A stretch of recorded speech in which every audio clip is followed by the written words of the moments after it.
नमस्कार दोस्तों, स्वागत है आप सभी का पाथफाइंडर पर। दोस्तों एक बार फिर से हम लोग आपके लिए समाधान प्रीलिम्स वाली सीरीज को लेकर के आ चुके हैं, जिसमें कि हम लोग 100 most important current affairs topics को डिस्कस कर रहे हैं for the upcoming UPSC CSC prelims examination of 2023। अगर आप लोग सीरीज को फॉलो नहीं कर रहे हैं, I request you to follow this series. काफी सारे इसमें इंपॉर्टेंट टॉपिक्स हम लोग कवर कर रहे हैं। जो 100 मोस्ट इंपॉर्टेंट टॉपिक्स हैं वो दोस्तों इन एरियाज में से कवर करवाए जाएंगे: economy, agriculture, polity, science and tech, IR and environment. Economy के जो सबसे इंपॉर्टेंट टॉपिक्स थे वो मैं ऑलरेडी कवर कर चुका हूं। आज का जो लेक्चर है ये कंप्लीटली एग्रीकल्चर पर रहने वाला है। अगर आपने पुरानी वीडियोस को नहीं देखा है, देखने में इंटरेस्टेड हैं, तो उसके लिए एक प्लेलिस्ट भी बनी हुई है। आप जाकर के उस प्लेलिस्ट को भी देख सकते हैं। समाधान प्रीलिम्स के नाम से ही वो प्लेलिस्ट है और आपको हमारे पुराने लेक्चर्स वहां पर मिल जाएंगे। जल्दी से शुरू करते हैं। I hope you guys are aware कि ये एक रिविजन सीरीज है, तो मैं चीजों को बहुत डेप्थ में नहीं जा रहा हूं। आई एम एक्सपेक्टिंग कि आपने चीजें पढ़ रखी हैं और मैं केवल आपको उन चीजों को रिवाइज करवा रहा हूं। तो आइए शुरू करते हैं दोस्तों। जो लोग पहली बार जुड़ रहे हैं, हमें फॉलो करना चाहते हैं, यहाँ पर दिए गए टेलीग्राम चैनल्स के माध्यम से ऐसा कर सकते हैं। पीडीएफ को डाउनलोड करने के लिए जो नीचे दिया गया डिस्क्रिप्शन है वहां पे लिंक दिया गया है, आप जाकर के डाउनलोड कर सकते हैं। ऑल्सो दोस्तों, पाथफाइंडर के अग्निपथ बैच में अगर आपने अभी तक एनरोल नहीं किया है तो आप लोग ऐसा कर सकते हैं। ये बैच 14 दिन में मात्र स्टार्ट होने वाला है, स्पेशली फॉर द एस्पिरेंट्स जो कि 2024 एवं 25 की तैयारी कर रहे हैं। इसमें हम लोग आपकी प्रीलिम्स और मेंस दोनों की तैयारी करवाएंगे और मेंस क्लियर होने पे हम लोग आपकी इंटरव्यू की तैयारी भी करवाने वाले हैं और इसमें आपकी लाइव क्लासेस आपके लिए अवेलेबल करवाई जाएंगी। कोई भी तरह का डाउट है तो नीचे डिस्क्रिप्शन में दिया गया जो फॉर्म है उसको जाकर के आप लोग फिल आउट कर सकते हैं। And the course has been kept at a very very affordable price of only ₹8,000। दोस्तों ये बैच जो है आपके लिए हिंदी में भी अवेलेबल करवाया गया है, जो कि 15 जुलाई से स्टार्ट होगा। ये वाले बैच का प्राइस भी आपको केवल 8,000 रुपए ही अवेलेबल करवाया गया है। नाउ अगेन इसको एनरोल करने के लिए भी जो लिंक्स हैं दोस्तों वो नीचे डिस्क्रिप्शन में दिए गए हैं। ऑल राइट, सो आज के टॉपिक्स जो डिस्कस करने वाला हूं, नंबर 1 है फर्टिलाइजर सेक्टर। काफी बड़ी स्कीम है, मुझे काफी उम्मीद है इस सवाल के पूछे जाने की। सवाल अगर प्रीलिम्स में नहीं आएगा तो ये तो मैं गारंटी से कह सकता हूं कि सवाल मेंस में आएगा ही आएगा। उसके बाद क्लाइमेट स्मार्ट वैरायटीज है वीट की, ब्रीफली बात करेंगे, बहुत ही फैक्चुअल चीज है।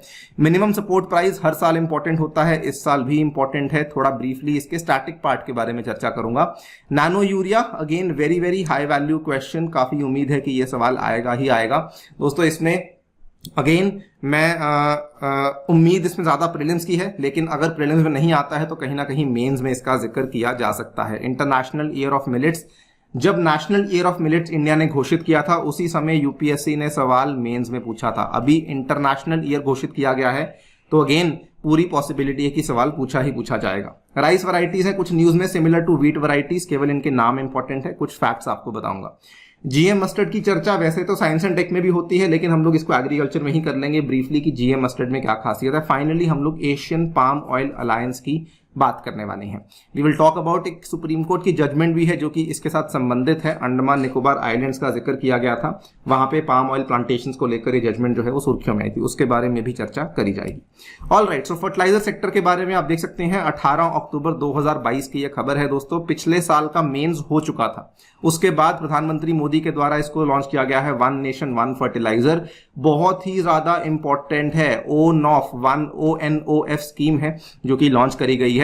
किसने लॉन्च करी है? मिनिस्ट्री ऑफ केमिकल्स फर्टिलाइजर्स ने लॉन्च करी है। स्कीम का पूरा नाम प्रधानमंत्री भारतीय जन उर्वरक परियोजना, ठीक है। इंग्लिश में कहें तो one nation one fertiliser scheme है। फर्टिलाइजर सेक्टर के बारे में कुछ इंपॉर्टेंट तथ्य about the Indian fertiliser sector. Guys, we are second largest fertiliser consumer after China. Largest नहीं है, सेकंड लार्जेस्ट है। प्रोड्यूसर में नंबर 3rd पर आते हैं, लेकिन ज्यादा प्रोडक्शन करने के बावजूद भी भारी मात्रा में इंपोर्ट करना पड़ता है। स्पेशली यूरिया हो गया, हमें इस तरह की चीजों का काफी इंपोर्ट करना पड़ता है। तो इवन दो काफी बड़ी प्रोडक्शन करते हैं बट फिर भी इंपोर्ट डिपेंडेंट है। और जो 8 कोर इंडस्ट्रीज हैं उसमें हम एक इंडस्ट्री फर्टिलाइजर की भी मानी जाती है। स्कीम के बारे में बात करें तो वैसे तो काफी सारी चीजें हैं, लेकिन इसमें इन्होंने क्या किया है कि इन्होंने मार्केटिंग करने का तरीका पूरा चेंज कर दिया है। इन्होंने ये कहा है कि जो भी आपके फर्टिलाइजर के यहाँ पर सैक्स, जिसको गट्टे बोलते हैं, वो बनकर आएंगे तो उसके ऊपर भारत ब्रांड लिखा जाएगा। ऑल सब्सिडाइज्ड सॉइल न्यूट्रिएंट्स, फिर भले वो यूरिया हो, फिर भले वो डीएपी हो, एमओपी हो, एनपीके हो, उनको केवल single brand name that is Bharat के तहत ही उनको मार्केट किया जाएगा।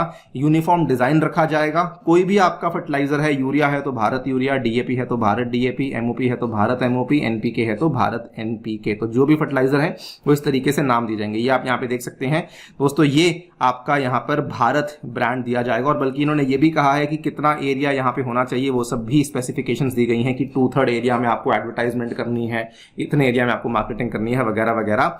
तो ये बेसिकली इस स्कीम को पॉपुलराइज करने के लिए किया गया है। ये देखिए, भारतीय जन उर्वरक परियोजना के नाम से इस स्कीम को दोस्तों लॉन्च किया जा रहा है।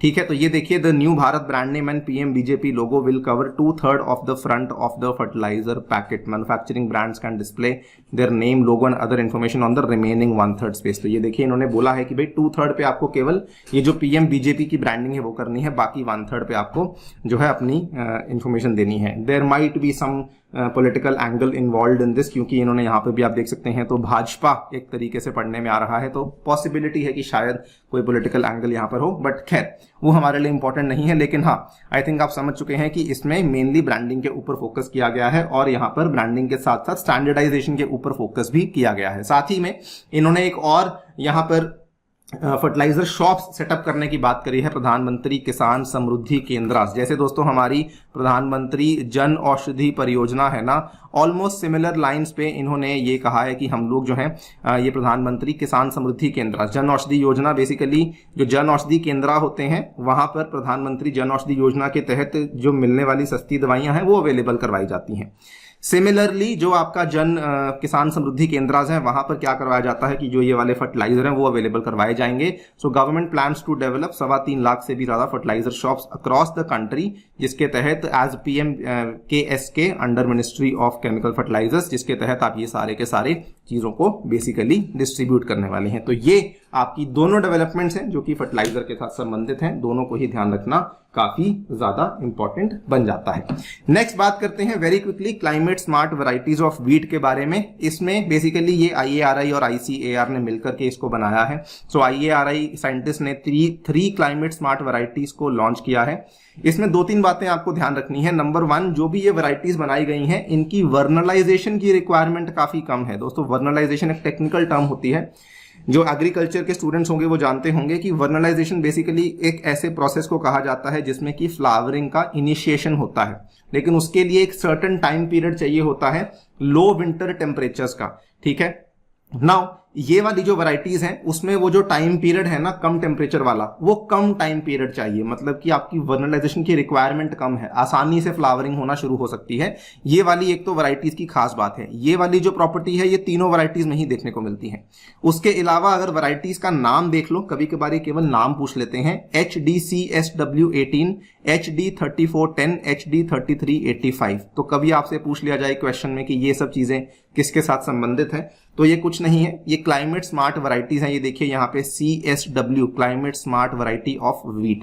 तो इनमें हर में अपनी अपनी कुछ कुछ खासियत है। फॉर एग्जांपल 3410 की बात करें तो इसका यील्ड पोटेंशियल काफी हाई है विद लोअर प्लांट हाइट, और 3385 की बात करें, this is least lodging prone and most amenable for the early sowing. तो इसमें लॉजिंग बहुत कम होती है, ठीक है, और अर्ली सोइंग के लिए भी ये वाली वैरायटी आपकी रखी गई है।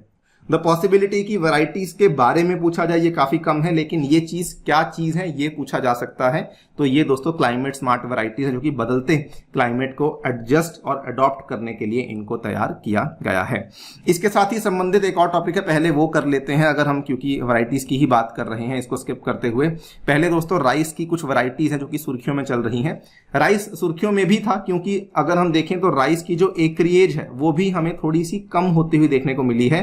As of July 2022 it was almost 17.4% down from last year, क्योंकि यहाँ पे मॉनसून रेंज कम देखने को मिली in the growing belt of north India, UP, Bihar, Jharkhand, West Bengal. पिछले साल ही हमने देखा था।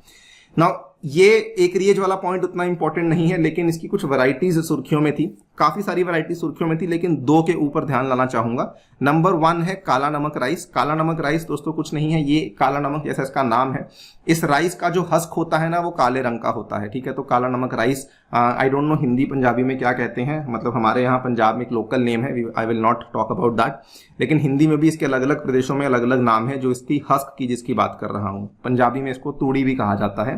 तो काला नमक राइस ऑल्सो नोन एज, इसको बुद्धा राइस भी कहा जाता है। It is a scented one of the finest and short grain rice. कहा जाता है कि इसमें बहुत सारी मेडिसिनल प्रॉपर्टीज हैं, और इसको दोस्तों ये यूपी में देखने को मिलता है, और इसको जीआई टैग भी मिल चुका है आज से 10 साल पहले। ये काला नमक राइस की इन्होंने 2 वैरायटीज पेश करी हैं, पूसा नरेंद्र काला नमक 1638 एंड पूसा नरेंद्र काला नमक 1652। तो ये 2 नई वैरायटीज हैं जो कि लॉन्च करी गई हैं। ये IARI के द्वारा 2 ड्वार्फ वैरायटीज हैं जिनको की लॉन्च किया गया है, इसलिए सुर्खियों में था। नंबर 2 की बात करते हैं तो ये आपका China develops perennial rice varieties. By the way काला नमक राइस के साथ संबंधित काला नमक फेस्टिवल भी होता है, ठीक है। तो काफी सारी चीजें, इसका काफी बड़ा कल्चरल एंगल भी है। इसका बुद्धा राइस भी इसको इसलिए कहा जाता है बिकॉज ये जिस इलाके में ग्रो होता है वो बुद्धा के जीवन के साथ वो इलाका संबंधित है। I am not able to recall the area, I think शायद कुशीनगर की बात हो रही है, वो मुझे रिकॉल करना पड़ेगा, आप जाके प्लीज चेक कर लीजिए। इसका कुछ संबंध उसके साथ है, इसीलिए इसको बुद्धा राइस भी कहा जाता है। तो चाइना डेवलप्स दी पेरेनियल राइस वैरायटीज, इन्होंने ऐसी राइस वैरायटीज को डेवलप किया है जिनको कि आप बार बार बेसिकली आप उनको क्या कर सकते हैं, they need not be planted every year and they can yield 8 consecutive harvest across 4 years because of strong roots of plants. तो इनको बार बार प्लांट नहीं करना पड़ता। नाउ ये ऑब्वियसली काफी कंसर्निंग है बिकॉज इसमें ये कहा है कि needs 1 to 2 more herbicide treatments as compared to regular rice, more work to resow the perennial rice when its yield falters. That is not important। हमारे लिए क्या इंपॉर्टेंट है, केवल इसका नाम PR23 और किसने किया है, चाइना ने किया है, क्या खासियत है, इसको बार बार आपको बीजना नहीं पड़ेगा। ये दोनों वैरायटीज व्हीट और राइस वाली प्लीज ध्यान रखना, केवल छोटा मोटा नाम भी पूछा जा सकता है। यू हैव टू अंडरस्टैंड कि अगर वैसा सिंपल सा फैक्ट आता है तो हमें गलती नहीं करनी है। नेक्स्ट है मिनिमम सपोर्ट राइस। तो गवर्नमेंट के द्वारा MSP को हाइक किया गया है। देखिए अक्टूबर 2022 की खबर है, 6 रबी क्रॉप्स के ₹110 पर क्विंटल जंप फॉर व्हीट। ये खबर बिल्कुल भी इंपॉर्टेंट नहीं है, बस MSP के बारे में 2-3 बातें आपको बताना चाहूंगा, वो क्या है। तो MSP की अगर हम बात करें तो देखिए इसको स्टार्ट किया गया था 1966-67 में। शुरुआती तौर में इसको केवल गेहूं के लिए शुरू किया गया था, लेकिन उसके बाद इसको बाकी फूड क्रॉप्स के लिए भी शुरू किया जा चुका है। उसकी लिस्ट अगर आप लोग जानना चाहते हैं तो यहां पर पूरी लिस्ट है, और ये काफी इंपॉर्टेंट है। एक PCS के एग्जाम में मैंने देखा था कि इसको लेकर सवाल पूछा गया है। इवन UPSC के ही द्वारा कंडक्ट किए जाने वाले दूसरे एग्जाम्स में इसके सवाल आ चुके हैं कि कौन से क्रॉप्स के लिए MSP की अनाउंसमेंट सरकार करती है। ये लिस्ट दोस्तों मालूम होनी जरूरी है। इसमें सीरियल्स 7 आते हैं, पल्सेस 5 आती हैं, ऑयल सीड 7 आती हैं, कमर्शियल क्रॉप्स भी आपको 4 देखने को मिल जाते हैं। तो ये आपका paddy, wheat, maize, sorghum, pearl millet, barley, ragi, gram, tur, moong, urad, lentil, groundnut, rapeseed, mustard, soybean, sesamum, sunflower, safflower, niger seed, और उसके बाद copra, sugarcane, cotton and raw jute, ये सारी की सारी आपकी इसके अंदर इंक्लूड करी जाती हैं।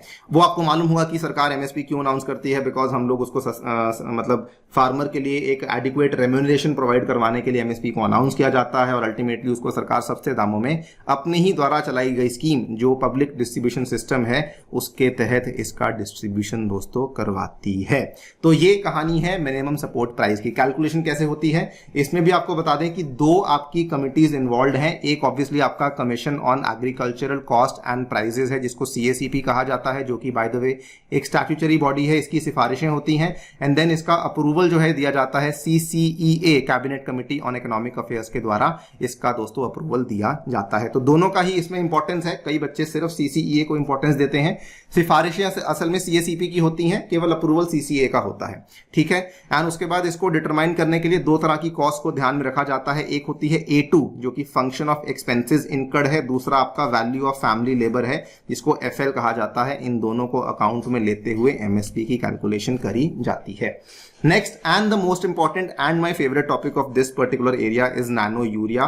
काफी ज्यादा इंपॉर्टेंट टॉपिक है दोस्तों। नैनो यूरिया की जो लॉन्चिंग है ये पिछले साल 28 मई 2022 को हुई थी। PM Narendra Modi inaugurates world's first nano urea plant by IFFCO in Gujarat. दोस्तों ये वाली जो खबर है ये पिछले साल की है, और इसी साल अप्रैल के महीने में हमारे द्वारा जो नैनो डीएपी है उसको भी लॉन्च कर दिया गया है। मैं इसमें बल्कि ये भी कहना गलत नहीं होगा कि ये सबसे बड़ी क्रांति है जो कि हमारे कृषि के क्षेत्र में देखी गई है बहुत टाइम के बाद। नैनो यूरिया को लेकर क्या क्या चीज इंपॉर्टेंट है, तो इफ्को का नैनो बायोटेक्नोलॉजी रिसोर्स सेंटर है कलोल गुजरात में, इन्होंने नैनो यूरिया को डेवलप किया है।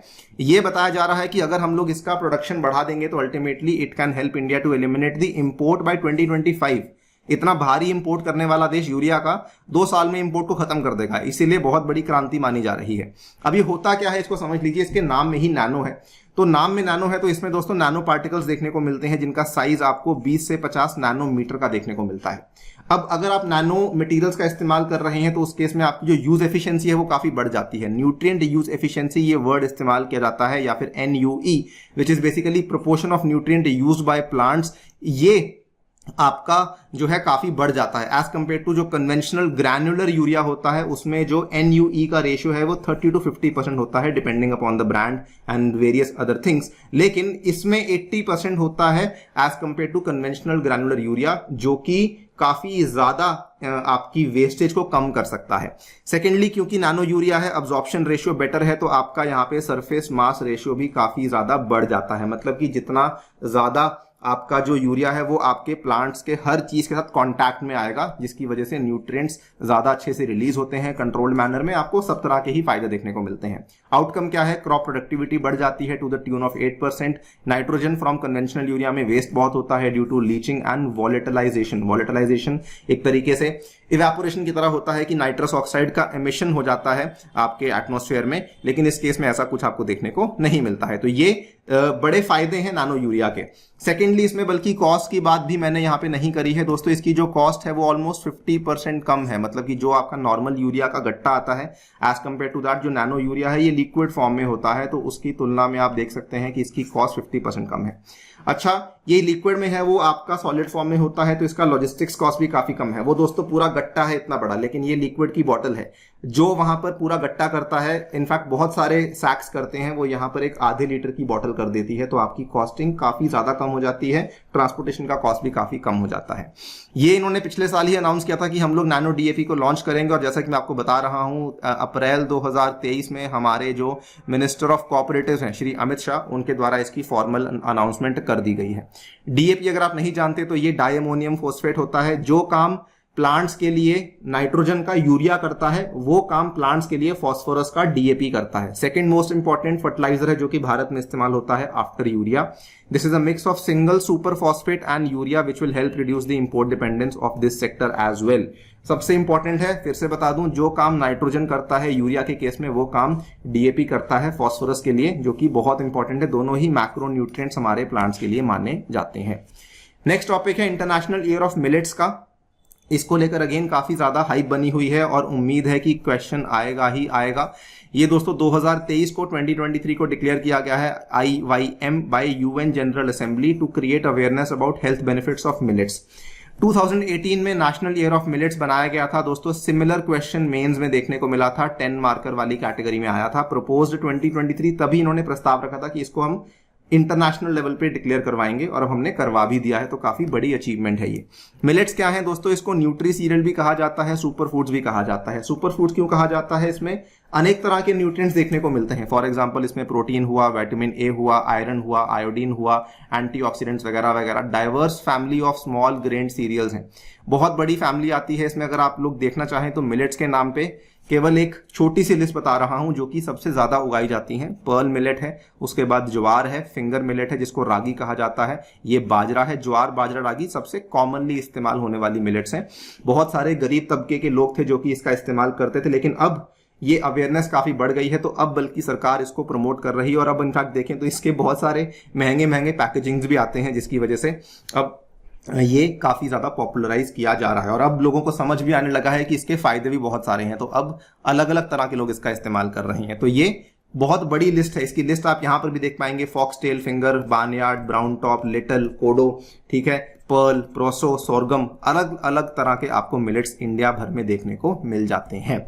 नाउ ये बल्कि जो ड्राई लैंड फार्मिंग होती है ना, जिसको कि डीएलएफ कहा जाता है, वहां पर जहां पे जनरली ऐसी जमीन है जिसपे कुछ नहीं उगता था, वहां पर इन चीजों को उगाया जाता था एक सब्स्टिट्यूट क्रॉप की तरह। लेकिन अब इनकी इंपॉर्टेंस काफी बढ़ चुकी है, बल्कि इनके फायदे भी थे। ये ड्रॉट रेजिस्टेंट है, सूखा पड़ जाए तब भी इन्होंने उगना ही है, ग्रोइंग पीरियड शॉर्ट है, ठीक है। बल्कि ये जो हवा में निकला हुआ कार्बन है उसको सिक्वेस्टर भी करते हैं। तो साथ में economic benefits, environmental benefits, health benefits, हर तरह के बेनिफिट्स आपको इसमें देखने को मिलते हैं, ठीक है। Traditional association with cultivation of practice tribal, example Karnataka, Ragi Habba, या अलग अलग तरह के फेस्टिवल्स भी होते थे। बल्कि ये भी कहा जाता है कि ये माल न्यूट्रिशन और माइक्रो न्यूट्रिएंट डेफिशिएंसी को भी खत्म करने में काफी बड़ा रोल प्ले कर सकते हैं। तो इसके बहुत सारे फैक्ट्स हैं, कहीं से भी सवाल पूछा जा सकता है। मेजर प्रोड्यूसर्स इंडिया में सबसे बड़ा तो Rajasthan, then Andhra Pradesh, Telangana, Karnataka, Tamil Nadu, Maharashtra, Gujarat, Haryana.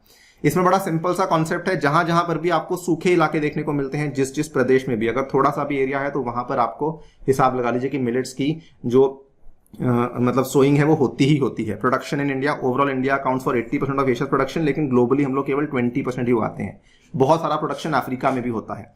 India rank करता है 5th in global millet trade, but it is less than 1% of domestic production. ये उतना इंपॉर्टेंट नहीं है, ये दोस्तों काफी इंपॉर्टेंट है, और ये दोनों तो सुपर इंपॉर्टेंट है ही है, कुछ भी इसमें से सवाल पूछा जा सकता है। इस मैप को कैसे याद करना है, I have not figured out anything for this, लेकिन ये मैप इंपॉर्टेंट है, इसको थोड़ा देख लीजिए कि कहाँ कहाँ पे हमें मेनली आपको फोकस करना है ज्वार, बाजरा, रागी पे। उसको लेकर आप अपना स्टैटिक भी पढ़ सकते हैं कि इनके ग्रोइंग कंडीशंस क्या हैं, कहाँ कहाँ पे उगाया जाता है, वगैरह वगैरह। वो आप डेफिनेटली जाकर के प्लीज देख लीजिए, सवाल पूछने का वहां पर पॉसिबिलिटी बन सकता है। केवल यही इनिशिएटिव नहीं, और भी है। इवन जो पोषण मिशन अभियान है उसमें मिलेट्स को नोटिफाई किया गया है। Nutri cereals, NITI Aayog and WFP, India has launched mapping and exchange of good practices, ठीक है, for mainstreaming millets in Asia and Africa. Then APEDA, जो कि हमारी एक्सपोर्ट डेवलपमेंट अथॉरिटी है, मिनिस्ट्री ऑफ कॉमर्स के तहत आने वाली, उन्होंने कहा है कि हम लोग मिलेट एक्सपोर्ट करना चाहते हैं। 2000 करोड़ का टारगेट रखा है बाय फाइनेंशियल ईयर 25-26 हम लोग इसको एक्सपोर्ट करना चाहते हैं। यहां पर भी आप देख सकते हैं, ये वाली फोटो भी है, अमरंथ, बार्नयार्ड, बकवीट, है ना, ये कुट्टू, रागी, कांगनी, कोड़ो, सामा, बाजरा, चैना, जवार, सनवा, राजगीरा। ये असल में काफी रीजनल भी होता है, मतलब इसमें ये भी होता है कि कुछ कुछ इलाकों में कोई कोई मिलेट्स चलती हैं, कुछ कुछ इलाकों में कोई चलती हैं, तो लोकली काफी लोग इसके साथ एसोसिएट कर सकते हैं। राइस हमने देख लिया है। जीएम मस्टर्ड को क्विकली देख लेते हैं। इसका अप्रूवल रिसेंटली हुआ है, बहुत लंबे टाइम से पेंडिंग था, 2015 से तो बातचीत चल ही रही है। अप्रूवल करने वाली बॉडी कौन सी होती है वो बता देता हूं दोस्तों, GEAC, genetic engineering appraisal committee आती है, जो कि ministry of environment, forest and climate change के तहत हमें देखने को मिलती है। उसके द्वारा इसका अप्रूवल दिया गया है। फाइनली अक्टूबर 2022 की बात है, एनवायरमेंटल रिलीज का अप्रूवल दे दिया गया है। ऑफिशियल नेम क्या है, DMH11 दोस्तों। DMH stands for Dhara mustard hybrid 11। It is made through barnase barstar system. ये एक सिस्टम होता है, hybrid seed production system, which is used, जो कि केवल सेल्फ पॉलिनेशन वाले क्रॉप्स में इस्तेमाल होता है। इस सिस्टम के माध्यम से अल्टीमेटली क्रॉप यील्ड को बढ़ाना है आपने। इसमें 2 एलियन जीन्स हैं which are isolated from a soil bacterium. ये काफी इंपॉर्टेंट है नाम जानना, बैसिलस अमाइलो लिक्विफैसियांस। जैसे हम लोग बीटी कॉटन की बात करते हैं ना, बैसिलस थुरिनजेनेसिस बीटी कॉटन में है, वैसे ही जीएम मस्टर्ड में बैसिलस अमाइलो लिक्विफैसियांस, जो कि सॉइल बैक्टीरियम है, इसमें से जीन्स को निकाला गया है, जिसको अल्टीमेटली मस्टर्ड में डाला गया है, जिससे कि वो जेनेटिकली मॉडिफाइड बन गया है। तो दिस इज काफी इंपॉर्टेंट है। बच्चे इसमें भी कंफ्यूज होते हैं कि ये बैसिलस वाली जो चीज है ये बैक्टीरियम है या फंजाई है। ये यूपीएससी सवाल पूछ चुकी है गाइस, इसलिए बोल रहा हूं। तो बीटी के बारे में पूछा गया है, तो इसके बारे में भी सवाल पूछा जा सकता है। इनफैक्ट इसको लेके सवाल ये भी आ चुका है कि यूपीएससी में ही आया है कि इसको डेवलप किसने किया है। तो it has been developed by CGMCP, centre for genetic manipulation of crop plants, Delhi university का सेंटर है। By crossing Indian mustard variety Varuna with an East European mutant early Heera 2, जिसको बारस्टार कहा गया है। तो ये बार्नेस का काम करता है, ये बारस्टार का काम करता है।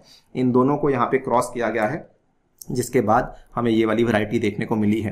फील्ड ट्रायल्स में बताया है कि यील्ड 28% हाई है, ठीक है, then the national check Varuna, और जोनल चेक से 37% हाई देखने को मिली है। और क्योंकि ऐसी चीजें में समय क्यों लगा, क्योंकि दोस्तों बहुत सारे चेक्स करने पड़ते हैं कि एनवायरमेंट को हार्म तो नहीं करेगी, हेल्थ को हार्म तो नहीं करेगी, वगैरह वगैरह। Once those things are done, केवल तभी जाकर के बेसिकली आपकी इन चीजों को रिलीज किया जाता है। तो अभी बहुत लंबे टाइम के बाद इस चीज को रिलीज किया गया है। Next and the last topic for agriculture, जो कि मुझे लगता है इंपॉर्टेंट है, वो है 5 major palm oil importers from Asia form an alliance. पिछले साल सितंबर 22 की खबर है ये। इसमें एशिया पाम ऑयल अलायंस है, जिसमें कि इंडिया, पाकिस्तान, श्रीलंका, बांग्लादेश, नेपाल के द्वारा बनाया गया है। इसमें जो इनकी ऑयल इंडस्ट्री एसोसिएशंस हैं, इंटर गवर्नमेंटल अलायंस नहीं है, ये नॉन गवर्नमेंटल है, जो इंडस्ट्री एसोसिएशंस हैं उन्होंने मिलकर के बनाया है। क्यों बनाया? बिकॉज दोस्तों जब हम इंपोर्ट करते हैं ना, हम इंडोनेशिया, मलेशिया से इंपोर्ट करते हैं, मैक्सिमम वहीं पे उगता है। प्रॉब्लम क्या होती है कि वो लोग कई बार इसमें कार्टलाइजेशन करते हैं, रेट को मैनिपुलेट करते हैं, तो ये वाला अलायंस इसलिए बनाया गया है। Solvent Extractors Association of India will manage its secretariat based on the idea to gain collective bargaining power, कि हम लोग बार्गेनिंग पावर को बेहतर कर सकें। क्यों? क्योंकि काफी इंपॉर्टेंट है। इंडोनेशिया वर्ल्ड का लार्जेस्ट प्रोड्यूसर और एक्सपोर्टर है और इंडिया वर्ल्ड का सबसे बड़ा इंपोर्टर है, तो इंडिया ने कहा कि कुछ ना कुछ करना जरूरी है। हमारा 14 से 15 मिलियन टन का इंपोर्ट होता है, जिसमें केवल पाम ऑयल 8 से 9 मिलियन टन है, बिकॉज सस्ता आता है और इंडोनेशिया ही हमारा टॉप सप्लायर है, इसीलिए इंडिया में सबसे ज्यादा पाम ऑयल की ही खपत हमें देखने को मिलती है। ये चीज एक और वजह से भी सुर्खियों में थी। इस साल क्या हुआ था कि सुप्रीम कोर्ट के द्वारा क्वेश्चन रेज किया गया था। हुआ क्या था कि सेंट्रल गवर्नमेंट ने कहा था कि हम लोग, आपको याद करवाना चाहूंगा, एक मिशन आया था, नेशनल ऑयल पाम मिशन, ठीक है। मिशन का नाम कुछ ऐसा था, national mission on edible oils oil palm, ये मिशन का नाम था, जो कि दोस्तों 2021 में अनाउंस किया गया था, NMEOOP। इसमें गवर्नमेंट ने कहा था कि हम लोग हमारी इंपोर्ट डिपेंडेंस को कम करने के लिए इंडिया में बहुत सारे इलाके ढूंढेंगे जहां जहां पर जाकर के हम लोग ऑयल पाम प्लांटेशंस करेंगे, पाम ऑयल की प्लांटेशंस करेंगे, जिसमें कि अंडमान भी उन्होंने सजेस्ट किया था। अब वो टाइम आ गया, गवर्नमेंट ने कहा कि हम अंडमान में जाकर के करना चाहते हैं। सुप्रीम कोर्ट ने कहा कि जी नहीं, ये पॉसिबल नहीं है, बिकॉज ऑफ 2 रीजंस। पहली बात तो फॉरेस्ट कंजर्वेशन एक्ट वहां पे लागू होता है, आप लोग वहां के फॉरेस्ट को काट करके पाम ऑयल की प्लांटेशन नहीं कर सकते हो। दूसरी बात, सुप्रीम कोर्ट ने ये भी कहा, व्हाट अबाउट द पीपल जो कि वहां रहते हैं, क्या आपने उनसे पूछा, आपने उनसे कंसल्ट किया? तो ये चीजें, ठीक है, ये बारातांग, ये लिटिल अंडमान में रहने वाले ये ओंजे एबोरिजिनल ट्राइब्स, उसके बाद ये कच्चल, है ना, ये 5 ट्राइबल विलेजेस, क्या आपने इन लोगों से पूछा कि क्या उनको दिक्कत है, नहीं है? तो ये 2 मुद्दे सामने आए थे। कहीं ना कहीं कुछ ना कुछ क्वेश्चन डेफिनेटली बन सकता है। ये न्यूज भी अपने आप में काफी इंपॉर्टेंट और रेलिवेंट है, इसको भी आप लोग जाकर के देख सकते हैं। सुप्रीम कोर्ट ने मना कर दिया था, चेतावनी दी थी कि फॉरेस्ट कंजर्वेशन एक्ट का उल्लंघन होगा, आप लोग किसी भी हालत में पाम ऑयल की प्लांटेशन यहाँ पे नहीं कर सकते हैं। सो गाइज, ये था पूरा का पूरा आपका जो एग्रीकल्चर के टॉपिक्स थे which I wanted to discuss with you. अगली क्लास में कुछ और टॉपिक्स को लेकर आऊंगा। फिलहाल के लिए इतना ही। जाने से पहले बताना चाहूंगा कि पाथफाइंडर की प्रीलिम्स टेस्ट सीरीज को आप लोग चेकआउट कर सकते हैं, केवल 3000 में अवेलेबल है, और मेंस टेस्ट सीरीज को भी चेकआउट कर सकते हैं, मात्र 2500 में अवेलेबल करवाई जा रही है। बाकी पर्सपेक्टिव सीरीज को भी जाकर के देख सकते हैं, जिसके माध्यम से आप अपनी यूपीएससी डाउट्स को क्लियर कर सकते हैं। इसमें आपको अपनी यूपीएससी में क्या चीज करनी चाहिए, क्या नहीं करनी चाहिए, वो भी जानकारी आपको मिल सकती है। Thank you so much for listening. Stay tuned and stay safe.